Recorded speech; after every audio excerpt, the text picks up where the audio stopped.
Hindi na uso ngayon ang pagandahan ng trabaho at posisyon na meron ka.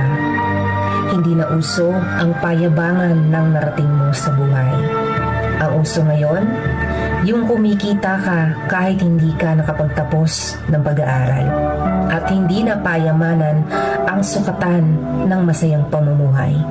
Kung hindi, ang makontento ka sa kung ano lang ang meron ka. Doon pa lang, masasabi mong pinagpala ka. Dahil the more na mas masaya ka sa buhay na meron ka ngayon, the more na mas magiging masaya at panalo ka.